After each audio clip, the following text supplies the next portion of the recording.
ಅವನು ಕಟ್ಟಬೇಕಾಗಿರೋ current bill, medical bill, ಹಾಲಿನ bill, water bill ಯಾವುದನ್ನು ಕಟ್ಟಕ್ಕಾಗದೆ ಖಾಲಿ ಪಾಕೆಟಲ್ಲಿ ನಿಂತಿದ್ರೆ ಹೇಗಿರುತ್ತೆ ಅಂತ ಗೊತ್ತಾ? ತಿಂಗಳು ಕಳಿಯೋಕ್ ಮುಂಚೆ ಸಾಲ ಮಾಡಿ ಸಾಲ ತೀರ್ಸೋಕಾಗದೆ ಸಾಲ ಕೊಟ್ಟವನು ನಮ್ಮ ಮನೆ ಹೆಣ್ಮಕ್ಳ ಬಗ್ಗೆ ಬೈತಿರುವಾಗ, ತಲೆ ತಗ್ಗಿಸ್ಕೊಂಡು ನಿಂತಿರುವಾಗ ಹೇಗಿರುತ್ತೆ ಅಂತ ಗೊತ್ತಾ?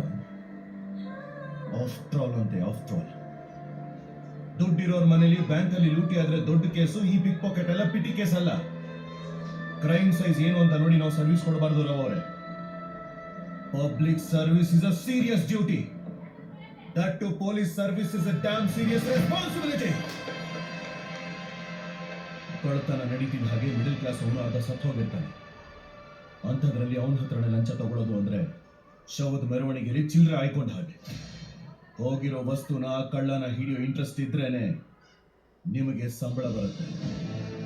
ಇಲ್ಲ ಅಂದ್ರೆ ನಿಮ್ಮ ಕೈಯಾರನೆ ಆ ದುಡ್ಡನ್ನ ಇವ್ರಿಗೆ ಬಡ್ಡಿ ಸಮೇತ ಕೊಡಿಸ್ತೇನೆ. ಅರ್ಥ ಆಯ್ತಾ?